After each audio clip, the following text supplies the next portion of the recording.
Today we're going to drive a 2015 Mercedes G550, or better yet, kind of a tank. So first off, listen to this. When you unlock the car, it makes one of the absolute coolest noises I've ever heard.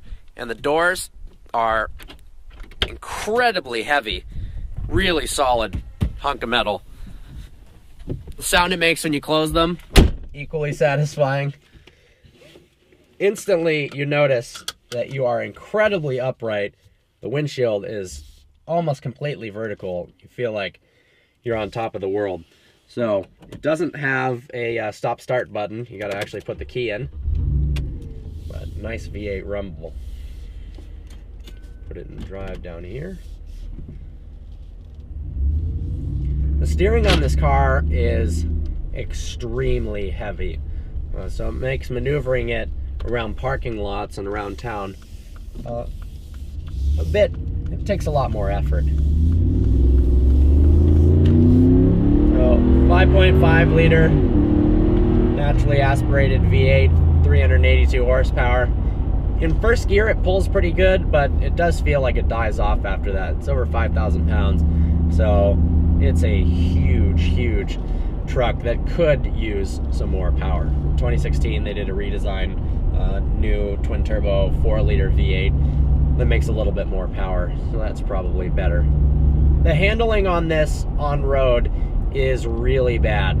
So going around a turn here, and it has no confidence. It just kind of sloshes back and forth over the road. It's really hard to place it precisely. I mean, check out my hands moving back and forth like this, and the car really isn't doing all that much. So it's not going to be something that's super fun in the corners.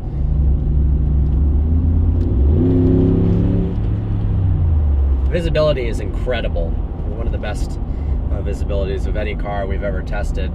Over your shoulder, it's good. Rear view mirror is good. Headroom is incredible.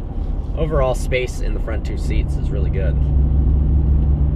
But the V8 for a non-AMG sounds good.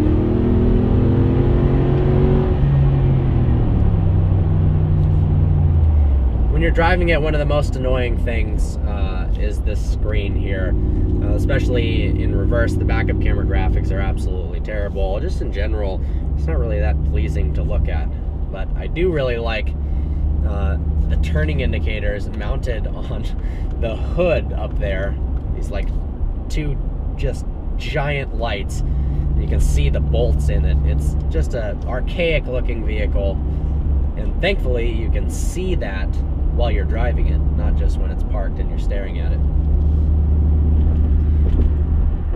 It's not super comfortable. It rides moderately firm, I would say, despite the fact that it has insane body roll.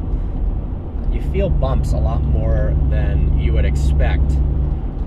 This car has 3 independent locking differentials, so if we're going on brief off-road stints like this, we're pro off-roaders, does pretty darn well. It's got 8 inches of ground clearance, so in terms of obstacles on road, it's not really much unless you're running over Priuses, which is probably still possible in the G550.